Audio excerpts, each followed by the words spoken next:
이제 임수를 해봅시다. 임수라는 거는 이 세상에 이 존재하는 것 중에 가장 수축된 거예요. 가장 응축된 거예요. 그러니까는 한 단어로 표현하다 그러면 무한 응집하다 이렇게 무한 수축하다 이런 개념이에요. 뭐든지 막 줄여버리는 개념이에요. 그러니까는 이 병원 아까 쫙 펼쳤죠. 근데 확 줄여버릴 수 있는 건 임수인데 임수는 쉽게 말하면 우리가 물상으로 보면 얼음 같은 거예요. 얼음처럼 이 속에 있는 거를 단단하게 뭉쳐버리는 거지. 그게 그 얼음을 다 녹여버리면 병화가 되는 거지. 녹이는 과정이 개수가 되고 물이 된 그거를 다시 얼음을 만들 때 정화가 필요한 거고 정화가 다 오므리면은 임수가 돼버려. 얼음으로 돼버려 다시. 그 과정이야 세상이. 아주 그러니까는 예를 들어서 경기가 더럽게 나쁘다. 이건 임수지. 정말 안 풀린다. 안 돈다. 뭐 진짜 뭐 동맥 경화 걸리게 생겼다. 뭐 이런 게 다 임수의 문제지. 추운 겨울 오므리고 살았다. 뭐 이런 것도 다 임수지. 그런데 자연은 임수에 오므리는 역할을 안 해주면은 몽땅 다 느슨한 상태일 거 아니라고. 이렇게 되면 봄이라는 스프링 작용을 못하게 된다고. 폭발적인 성장 과정, 땅 속에서 땅 밖으로 표출하는 과정이 안 된다는 거지. 그러니 저기 아프리카 이런 데 살기가 어려운 거야. 뭔가 좀 스프링 작용이 있어야 되는데 전체적으로 화기가 분산하는 기운만 있으니까 느리 이렇게밖에 안 돼. 그래서 이 세상은 절대로 더운 나라 지역에 있는 이 국가들이 추운 나라를 지배 못해. 느려 터져가지고 무슨 발전, 응집의 기운이 없는데, 오므리는 기운 자체가 없는데. 오므려주고 펼쳐주고 오므려주고 펼쳐주고 해야 되는데 계속 펼치는 것만 하고 있으니까 사람이 축축 늘어진다고. 그러니까 자연에서도 생기가 없는 거지. 그 임수라는 글자가 굉장히 중요한 역할을 하는 거지 사실은. 이런 오므리는 작용으로 인해서 그 좋은 종자를 내놓을 수가 있는 거라고. 만약 이게 오므리는 작용이 제대로 안다면 좋은 종자가 안 나와. 그래서 나중에 이제 보면 알겠지만 저번에 그 태양님 글 올리셨던만 그 뿌리 깊은 나무라고 그죠? 그 뿌리 깊은 나무라는 뜻은 뭐냐면 수기 임수가 최대한 뿌리를 밑으로 안정적으로 내리게 해주는 거라. 요걸 해줘야만 그 다음에 봄이 왔을 때 위로 쭉쭉 올라간단 말이에요. 근데 이게 뿌리 깊은 나무가 안 되면 금방 죽어버려요. 그리고 행여 수확을 해도 거둘 게 없어요. 뿌리가 깊지 않은 나무인데 무슨 재주로 수확을 해요? 그 뿌리가 돈이에요. 그 뿌리가 깊으면 깊을수록 돈을 얻는 힘이 돈의 규모가 커요. 수백억, 수천억 한번 적어봐요. 두 개 사주를. 신의 경인, 무신계해. 또 하나는 무자, 갑인, 무인, 경신. 어느 게 뿌리가 더 깊어요? 태양쌤 어느 게 뿌리가 더 깊어요? 처음 사주. 처음 사주가 더 훨씬 깊죠? 예. 해수가 있기 때문에 뿌리가 깊은 거예요. 자수가 있으면 자수는 이제 해수가 아니에요. 자수가 있다는 거는 뿌리를 밖으로 키우려고 하는 거예요. 해수는 안으로 내리려고 한다고 그랬잖아요. 네. 자수는 자중 개수가 있잖아요. 밖으로 키우려고 한단 말이에요. 하지만 자수에는 임수도 있으니까 일부 뿌리 내리면서 밖으로 내리려고 그러겠죠. 네. 그런데 해수는 계속 뿌리만 내리려고 그래요. 그러면 해자 쪽 대운으로 흘러갈 때 동시에 둘 다 첫 사주는 남자고 두 번째 사주는 여자거든요. 그러니까 대운이 똑같이 해자축으로 가요. 이 두 사주가 다 뿌리만 내리는데 뿌리의 깊이 정도가 어느 게 홀더 강하겠어요? 당연히 해수가 홀더 뿌리 많이 내리겠죠. 예. 여자는 자수기 때문에 그 뿌리 내리는 게 이 해수보다 홀 못하다는 뜻이에요. 뿌리를 그렇게 내려갖고 세 번째 대운이 오면 술토를 만나요. 그러면 뿌리를 내리는 동안은 둘 다 힘든 거예요. 왜냐면 어두움 길로만 뿌리만 내리고 있으니 밖으로 못 나가지 않습니까? 잘 쓰면은 공부한다는 뜻이고, 물질로 쓰면 일 더럽게 안 풀린다는 뜻이에요. 이해하겠죠? 예. 그렇게 되니까 뿌리 깊은 나무는 대신에 좋은 점은 뿌리 깊은 나무가 돼요. 뿌리 깊은 나무가 됐는데 가을이 되면은 벌목해야 될 거 아니에요. 그죠? 예. 그때 무신으로 있어요. 한 사람은 무신으로 있고 한 사람은 경신으로 있어요. 경신이 도구가 더 좋죠. 그죠? 예. 하지만 벌목 입장에서는 힘들어요. 음. 왜 힘드냐? 인으로 벌목하기 쉽지 않잖아요. 근데 해, 인, 신으로 있는 사주는 벌목이 쉬워요. 왜냐? 그 기계가 바로 인목, 바로 뿌리 옆에 있잖아요. 근데 경신으로 아무리 있어봐야 신금이 지지의 인목들, 자수를 다 뿌리를 제거하려면 수확하려면 힘들 거 아니에요. 그리고 그 수확하는 그 기능 자체가 무신일주가 훨씬 더 쉬운 거예요. 그러니까 무신일지는 뭐 수백억 수천억이라면 모자 경인 요 고사주는 100억 사주예요. 벌목 그랬는데 가을에도 마찬가지예요. 가을에 벌목하는데 뿌리가 얇을수록 쉽게 돈 버는 거지 뿌리가 깊은 걸 수확하는 건 어려운 거예요. 그래서 제가 그 뭘 보지 말라고 그러냐면은 통근했네, 강약이네 이런 거 있잖아요. 예. 그런 걸 따지지 말라는 이유가 그런 것 때문이에요. 계절을 따지면 되는 거지. 뿌리 내려야 될 땐 뿌리 내려야 되고 거두어 들일 때는 뿌리가 없어야 되고 그렇잖아요. 근데 거두어 들이고 싶은데 뿌리가 깊어봐요. 쉽게 못 내기를 아니 묘지에 그 벌초하러 갔는데 막 잡초가 많아요. 얼마나 낯질하기 힘들어요. 그죠? 벌초하러 갔는데 이 묘지에 그 풀이 깨끗하게 돼 있어요. 얼마나 편해요. 그럼 똑같아요, 논리가. 그런 논리라는 생각도 안 하고 맨 이거 뿌리가 없으니까 이거 거지 사주라는 순 거지 같은 이야기만 하고 있잖아요. 진짜 순 개똥 같은 소리들만 하고 있어요.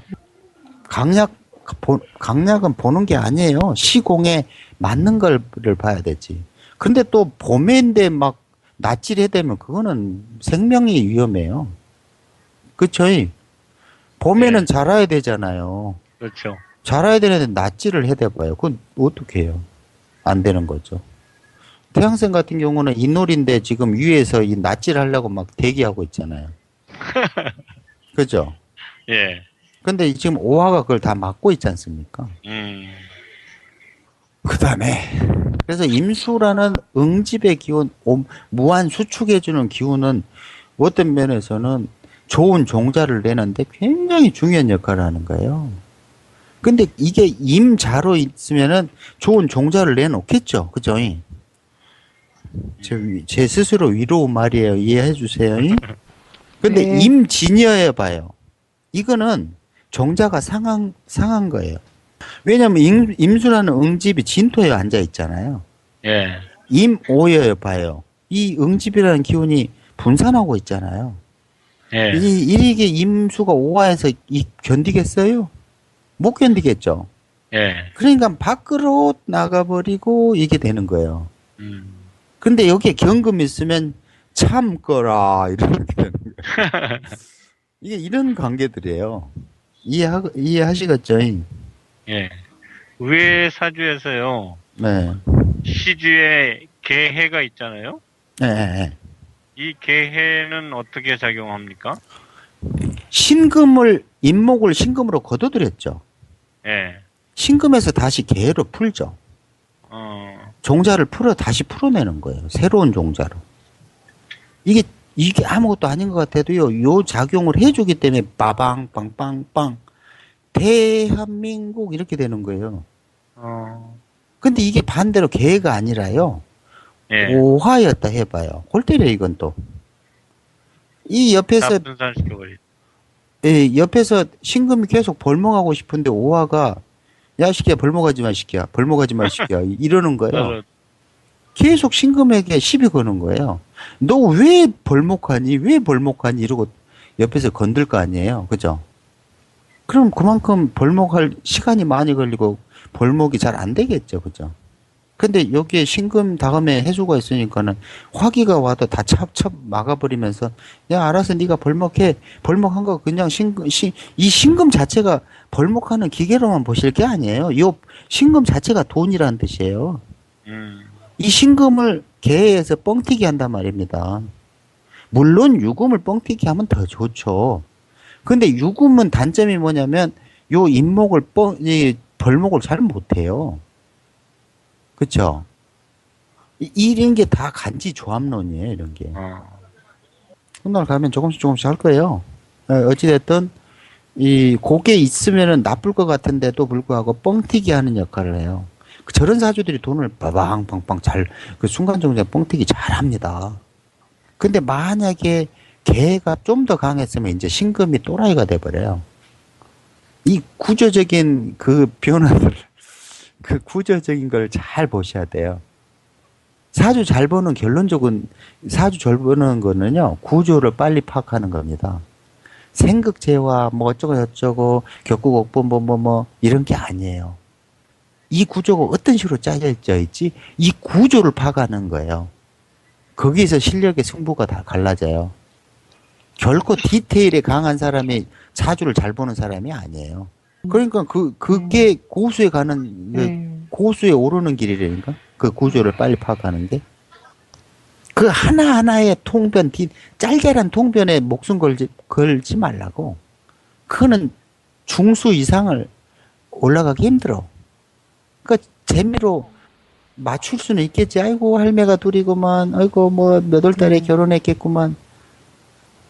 결론적으로는 잘 찍는 사람 3만 원짜리밖에 안 된다니까? 네. 근데 전체 구조를 딱 보는 사람은 한 방에 3천만 원도 받는다니까? 그 짤짤한 사람들이, 진짜 짤짤한 사람들이 저기 그 그룹의 회장이 불을 절대 안 부른다고. 그거는 저기 시장바닥 가서 보시오 이런다고. 그 회장이나 이런 사람들은 전체적인 구도를 보기를 원하는데, 우리는 3만 원짜리 대지 말자고요. 그 다음에 임수는 당연히 겨울이 되겠죠, 그죠? 근데 그 다음에가 임수의 무한 응축을 풀어내는 게 개수다. 그럼 개수의 근본 뜻은 뭐냐면 응축을 풀어헤치다, 수축을 풀어헤치다라. 그래서 내가 표현하기를 열기를 끌어올리다라 그랬다. 근본적으로 개수는 응축, 쉽게 말하면 빅뱅을 만들어내는 거라. 응축을 풀어내는 존재가 없다면 빅뱅이 존재할 수가 없죠. 그죠? 그 풀어내는 게 개수라. 이 개수가, 그래서 적당히 흐물흐물 풀어내는 게 아니에요. 이 개수의 작용력 굉장히 무서운 거예요. 순간적으로 풀어내요. 이거 장난 아닌 거예요. 봄에 이 개수가 묘진사에서 순간적으로 아까 꽃을 쫙 펼쳐버린다고 그랬잖아요. 네. 이 과정에서 개수의 이론 작용이 없다면은요, 그렇게 안 돼요, 그게. 그래서 개수가 있는 곳에는요, 쫙 펼치는 개념이 되니까요. 그게 약간 유축진도 마찬가지고, 이 자수도 마찬가지고, 그래서 축, 진, 이런 글자들은 생각외로 거칠어요. 폭발적이고 거칠어요. 이 응집했다가 확 순간적으로 이게 폭발할 때가 있다고. 그래서 이런 것, 그 자수, 축토, 진토는 다 그래요. 진토 안 그럴 것 같아도 진토도 얼마나 욱 하는데요. 철호가 임진일주인데, 승질내면 나한테도 욱 하잖아. 그래서 그거를 임수를 풀어낼 유일한 글자가 개수라. 이 개수로 응집을 풀어내서 어떻게 세상을 발전하는 쪽으로 유도하는 거라. 근데 생각 외로 이 개수라는 글자가 지적질을 잘해. 개수가 이게 개수 정화는요. 이 개수 정화는 이 세상의 이 어떤 그 틀려진 부분들을 고치려는 성향이 많았고 기운을 한쪽으로 방사하려 해야 되잖아요. 네. 그 사람들 눈에는 참 세상이 잘못돼 있어요. 개수나 정화나. 그래서 정계가 연월에 이렇게 정계충으로 있으면 법조계가 되는 거예요. 둘이 균형을 맞추려고 그래서 그래요. 그러니까 이게 개수나 정화나 이게 자꾸 이게 그 물질을 볼 때 자꾸 틀린 부분을 때려 고치려는 속성이 강해요. 개수도 안 그럴 것 같으면서도 그렇고요. 정화도 안 그럴 것 같으면서도 그래요. 근데 개수나 정화는 그 지적질을 하고 있다는 걸 몰라요. 딱 한 사람 생각나는 사람 있네. 이 자수라는 게 이게 자평할 때 자수가 이게 숙이거든? 숙이는 항상 이게 평형을 맞추려고 하는 거라고. 이 물을 집어넣으면 항상 평평해지려고 하잖아요. 네. 그래서 그게 자평이라 그게 자평. 그게 법조라는 법이라는 뜻이에요. 삼권분리 뭐 이런 개념이 있잖아요. 네. 네. 그게 그 자수의 수의 속성이에요. 그게. 계속 낮은 곳으로 흘러가서 나중에는 평평해지지 않습니까? 그게 수인데 그게 개수인데 임수하고는 또 달라요. 개수는. 그것도 이게 임수는 전체를 고르게 맞춘다 그러면 개수는 틀어진 것만 확 바꾸려고 그래요. 그게 틀려요. 병화는 전체적으로 고르게 비추려고 그러면 정화는 순간적으로 확 오므려요. 필요한 곳만. 그래서 이 지적질의 두 대마왕 그러면 개수와 정화예요. 그래서 이게 그 두 개가 연월에 이렇게 정계충일에 있다 그러면은 법조계 이렇게 기억하시라고. 네. 사법고시 뭐 아니면 법조계 뭐 법무사 사무소 뭐 이런 거다 지금. 연월에 정계충을 밑으로 내리면 좌우충이라. 그 좌우충은 또 머리가 엄청 좋아요. 그래서 좌우충이 있으면 그 사람들도 경찰, 자수는 또 경찰이야, 또 법조계가 아니라. 또 틀려. 자수는 이 도둑놈의 새끼들 잡는 데거든, 또. 완전히 틀려요. 술토는 또 군인이야. 웃기죠? 요 글자 하나하나마다 속성이 다 틀려요. 비슷하면서도 틀리다고. 천간에서 정계충을 하면 법조계가 되는데, 지지로 또 그 좌우충을 하면 그거는 이 머리는 영리하는데 주로 저기 물질이 없는 이 세상에서 공부는 잘해가지고 주로 대기업에 들어가고 나름 잘 나가는 곳에 살다가 어느 날 갑자기 사주팔자로 빠져버려요. 또 신기하다고 또 좌우충이라는 것도. 물론 또 꼭 뭐 사주팔자로 꼭 그런 건 아닌데 그런 생각지도 않게 좌우충, 연월의 좌우충은 중간에 직업이 확 바뀌어버려요. 그게 물질로 추가 변하면 직업 자체가 확 바뀌어버리는 게 좌우충이라. 근데 정계충은 아니야. 정계충은 천간에 이렇게 기적으로 존재하기 때문에 그냥 법조계 이렇게 외우면 된다. 외울 것도 없어. 그냥 정계충 균형을 맞추다. 그러면 법이로구나. 그럼 직업은 법조계 이렇게 하면 되겠지. 그거 뭐 외우고 말고 할 게 뭐 있어. 다음 시간에는 12지지에 대해서 이야기해달라고 그러세요. 수고들